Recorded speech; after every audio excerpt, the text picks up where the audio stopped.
Hello मित्रांनो, कशा आहात आपण? आय होप सर्वजण मजेत आहात आणि चांगल्या प्रकारे अभ्यास करतात. आजचा जो आपला व्हिडिओ असणार आहे तो असणार आहे कशावर, तर फ्युचर कंटिन्यूअस टेन्सवर. ओके, व्हिडिओला सुरुवात करण्यापूर्वी तुम्हाला सांगू इच्छितो की व्हिडिओची क्वालिटी जी आहे ती 1080 सेट करून घ्या. आधी ती कशी सेट करायची ते तुमच्या समोर तुम्हाला दिसतंय स्क्रीनवर. कशा प्रकारे ह्या प्रोसेस तुम्ही जा आणि त्याप्रमाणे काय करून घ्या तर 1080 अशी व्हिडिओची क्वालिटी सेट करून घ्या. ओके, आय होप सांगितल्याप्रमाणे तुम्ही 1080 पिक्सल अशी व्हिडिओची क्वालिटी तुम्ही सेट केलेली आहे. आता आपण काय करूया तर विषयावर येऊया. ते म्हणजे आजचा जो आपला व्हिडिओ आहे तो असणार आहे कशावर, तर फ्युचर कंटिन्यूअस टेन्सवर.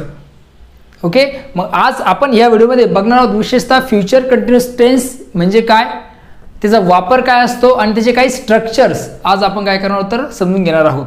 त्याचबरोबर फ्युचर कंटिन्यूअस टेन्सवर कसे प्रश्न येतात परीक्षेमध्ये ते सुद्धा तुम्हाला मी सांगणार आहे, जेणेकरून तुम्हाला काय होईल तर हा जो पॉईंट आहे तो चांगल्या प्रकारे क्लिअर होणार आहे. ओके, चला विषयाला आपण आता काय करूया तर वेळ न गमावता सुरुवात करूया. तर सर्वप्रथम फ्युचर कंटिन्यूअस टेन्सला मराठीमध्ये म्हणतात चालू भविष्यकाळ, किंवा यालाच प्रोग्रेसिव्ह फ्युचर टेन्स असं सुद्धा म्हणतात. फ्युचर प्रोग्रेसिव्ह टेन्स असं सुद्धा त्याला असं म्हणतात. ओके, दोन नाव त्याला आहेत, लक्षात असू द्या, कारण परीक्षेत तुम्हाला विचारतील की convert the sentence into future progressive tense. मग प्रोग्रेसिव्ह टेन्स म्हणल्यानंतर कन्फ्यूज व्हायला नको. प्रोग्रेसिव्ह टेन्स म्हणजे सुद्धाच कंटिन्यूअस टेन्स असतो. ठीक आहे, चला सर्वप्रथम डेफिनेशन दिलेली आहे की मग हा आहे मेन यूज कशाचा तर फ्युचर कंटिन्यूअस टेन्सचा.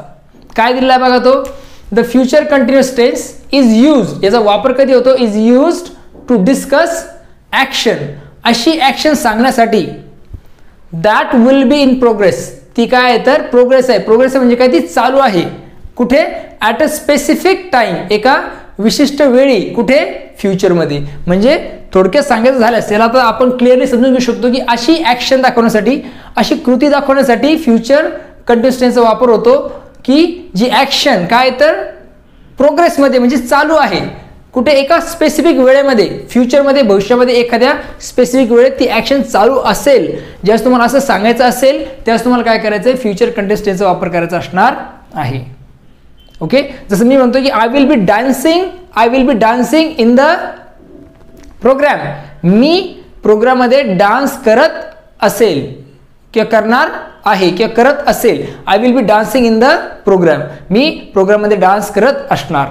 ओके, अशा प्रकारे म्हणजे हे त्यावेळेस ती क्रिया चालू असेल हे सांगण्यासाठी मी काय करतो तर फ्युचर कंटिन्यूअसचा वापर करत आहे. She will be singing a song, ती गाणं गात असेल. ओके, म्हणजे ती गाणं गाण्याचं प्रोसेस तिची काय असणार आहे तर चालू असणार आहे त्यावेळेस भविष्यामध्ये. ओके, किंवा मग I will be going to Pune tomorrow, मी उद्या पुण्याला जात असेल.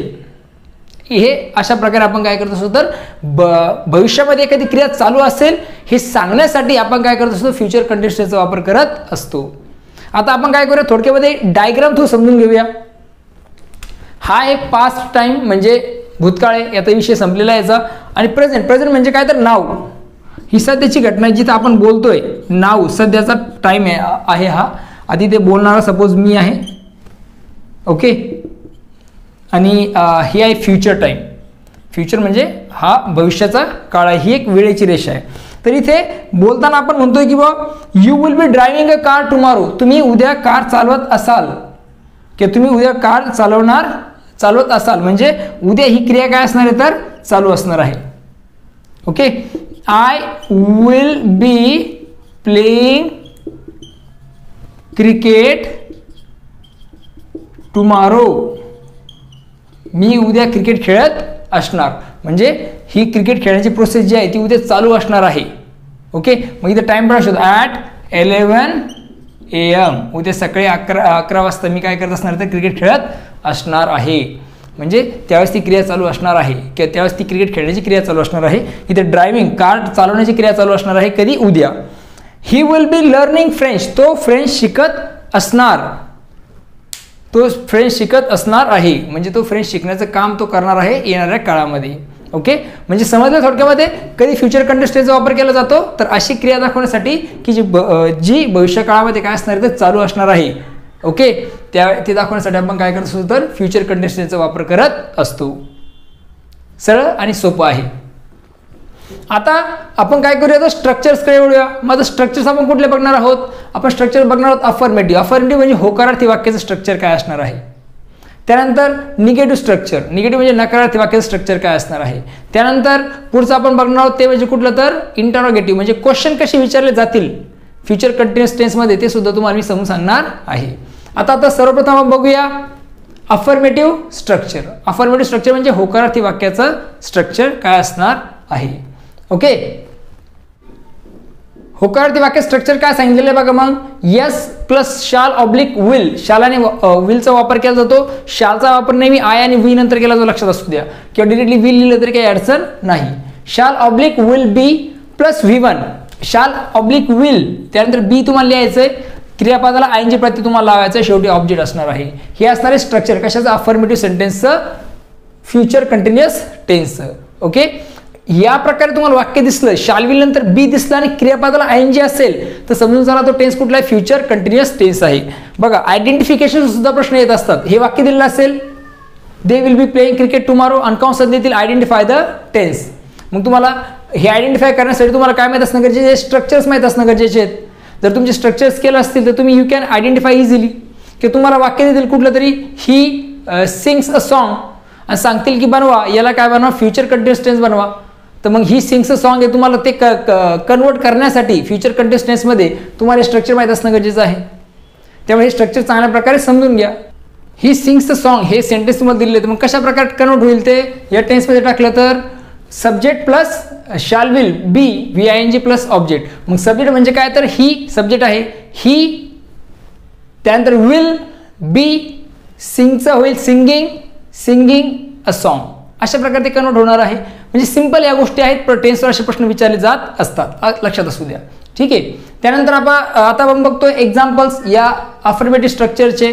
त्यामध्ये पहिला एक्झाम्पल आहे बघा, दे will be playing cricket tomorrow, ते उद्या क्रिकेट खेळत असतील, म्हणजे त्यावेळेस ती क्रिया चालू असणार आहे उद्या खेळण्याची. Dhanush will be going to Spain next week, Dhanush next संडेमध्ये Dhanush will be going to Spain next Sunday.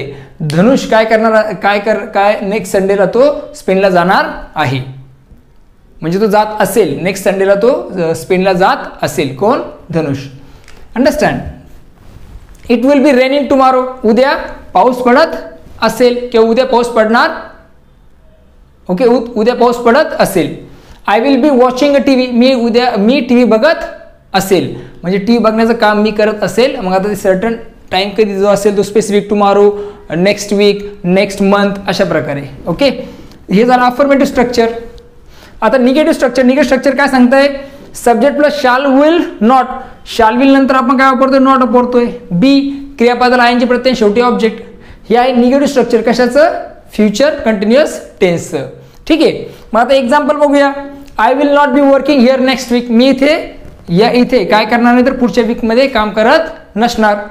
She will not be having lunch at 4 PM, काय ती 4 वाजता लंच करत नसणार. He will not be playing tennis on Sunday, तो संडेला tennis खेळत नसणार. ओके. त्यानंतर Sayali will not be telling a story, Sayali काय सांगत नसेल तर कथा सांगत नसणार. मग कुठल्या प्रोग्राममध्ये असेल काय असेल ती कथा सांगत नसणार आहे.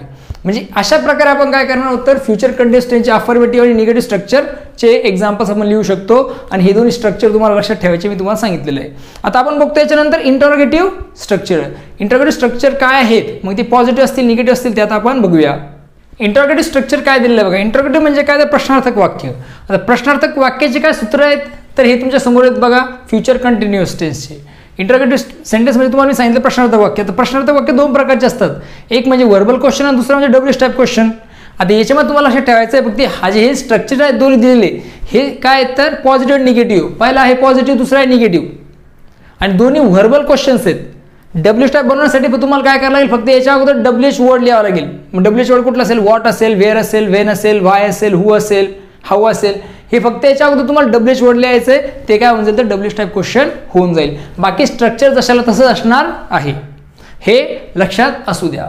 तर बघा काय स्ट्रक्चर दिलेलं आहे. शाल विल वाक्य सुरुवात होईल, सब्जेक्ट, त्यानंतर बी, त्यानंतर V1 ING ऑब्जेक्ट आणि शेवटी क्वेश्चन मार्क. हे झालं अफर्मेटिव्ह इंटरोगेटिव्ह स्ट्रक्चर. होकारार्थी प्रश्नार्थक वाक्य. आणि दुसरं नकारार्थी काय तर शाल, will oblique plus subject plus not be plus V1 ING object शेवटी क्वेश्चन मार्क. इथे शाल विल सब्जेक्ट नंतर नॉट टाकलेलं आहे, त्यानंतर बी, बाकीचं शाल तसं आहे, फक्त सब्जेक्ट नंतर नॉट ऍड केलेलं आहे आणि त्यानंतर ते झालं निगेटिव्ह स्ट्रक्चर. ओके. आणि याला WH बनवण्यासाठी फक्त याच्या अगोदर काय करा तर WH वर्ड लिहून टाका, म्हणजे याचं काय होऊन जाईल तर WH टाईप क्वेश्चन होऊन जाईल. कशामध्ये? फ्युचर कंटिन्युअस टेन्समध्ये. आता एक्झाम्पल बघूया दोन्ही प्रकारचे. ठीक आहे. सर्वप्रथम अफर्मेटिव्ह बघूया. अफर्मेटिव्ह इंटरोगेटिव्ह किंवा पॉझिटिव्ह इंटरोगेटिव्ह. काय एक्झाम्पल दिलेलं आहे? Will he B playing tennis on Monday. तो मंडेला टेनिस खेळत असणार का? किंवा समजलंय का? मंडेला तो टेनिस खेळत असणार का? ओके, म्हणजे त्यावेळेस ती क्रिया चालू असेल का, अशा प्रकारचा प्रश्न इथे विचारला जात आहे. Will it be snowing in the morning. सकाळी काय बर्फ पडत असणार का किंवा असेल का? बर्फ पडत असेल का, म्हणजे पडण्याची क्रिया सकाळी चालू असेल का, असा प्रकारचा प्रश्न इथे विचारला जातो आहे. त्यानंतर will you be playing a marathon, will you be running in marathon. आता हे इथे थोडं चुकीचं झालेलं आहे, इथे पाहिजे रनिंग, RUNNING. तर तुम्ही काय तर रनिंग मध्ये will you be running in marathon, तू रनिंग मध्ये पळत असणार का. त्यानंतर आता निगेटिव्ह बघूया. हे झाले काही एक्झाम्पल्स, हे 3. चौथं पण दिले बघा. शाल I be teaching English, me English शिकवत असणार का. ठीक आहे. तर हे एक्झाम्पल झाले पॉझिटिव्ह इंटरोगेटिव्ह वाले. ठीक आहे. लक्षात घ्या, शाल वापर कधी होतो? आय आणि व्हीच्या नंतर, हे तुम्हाला मी अगोदर सांगितलेलं आहे. त्यानंतर निगेटिव्ह एक्झाम्पल बघा किती दिलेले आहेत तर will he not be singing songs. तो गीत गात नसणार का किंवा तो गीत गात नसेल का. Will she not be eating, ती जेवण करत नसेल का. अशा प्रकारचा आपण काय करू शकतो, त्याचा वापर करू शकतो. How will he be flying a kite. आता इथे WH type word, WH word वापरले बघा, खालचे 3ही WH वर्ड आहेत. बाकी स्ट्रक्चर जसं तसं आहे, फक्त WH वर्ड इथे लावलेला आहे. How will he be flying a kite, तो कशा प्रकारे काइटला उडवत, तो how will he be flying a kite, तो कशा प्रकारे काय होत असेल. काइट म्हणजे काय, पतंगाला तो उडत असणार का. Who will be facing the danger for you, तुझ्यासाठी कोण डेंजर फेस करत असणार, कोणी तुझ्यासाठी डेंजर फेस करत असेल का. Why will he be opposing you, तो तुला का बरं अपोज करत असणार आहे. अशा प्रकारे याचे क्वेश्चन आपण बनवू शकतो. आता युसेज म्हणजे वापर काय असतात. To ask a question politely, प्रश्न जर तुम्हाला पोलाइटली विचारत असेल तर तुम्ही काय करणार तर या फ्युचर कंडिशनचा वापर तुम्ही करणार आहात. ठीक आहे. Will you be bringing your friend to the party tonight, तुझ्या मित्राला तू पार्टीला आणणार आहेस का आज रात्री. अशा प्रकारे. Will you be living Mexico tonight, तू आज मेक्सिकोला जात असणार का. ओके. हे पोलाइट क्वेश्चन विचारण्यासाठी ते काय केलेलं आहे तर फ्युचर कंडिशनचा वापर केलेला आहे. त्यानंतर पुढचा वापर, it is use to express, अशी गोष्ट एक्सप्रेस करण्यासाठी एक सर्टन प्रोग्राम किंवा प्लॅन जो फ्युचरमध्ये घडणार आहे हे सांगायचं असेल तुम्हाला, तर त्यासुद्धा तुम्ही काय करता तर तुम्ही काय करू शकता, फ्युचर कंडिशनचा वापर करू शकता. Okay. He will be meeting me tomorrow, तो मला उद्या भेटत असेल. ओके, तो मला उद्या भेटत असेल. Dhanush will be doing this work till the end of this month, Dhanush हे जे काम आहे ते या महिन्याच्या अखेरपर्यंत करत असेल. अशा प्रकारे एक फिक्स प्लॅन जो आहे, सर्टन प्लॅन किंवा ॲक्शन किंवा प्रोग्राम हे सांगण्यासाठी सुद्धा फ्युचर कंडिशनचा वापर केला जात असतो.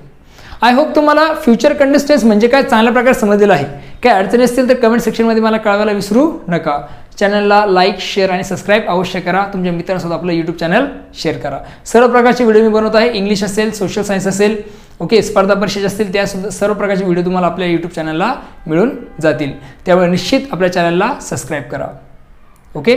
चला तर आता भेटूया नवीन व्हिडिओमध्ये. बघत राहा आपलं यूट्यूब चॅनल. तोपर्यंत थँक्यू अँड टेक केअर.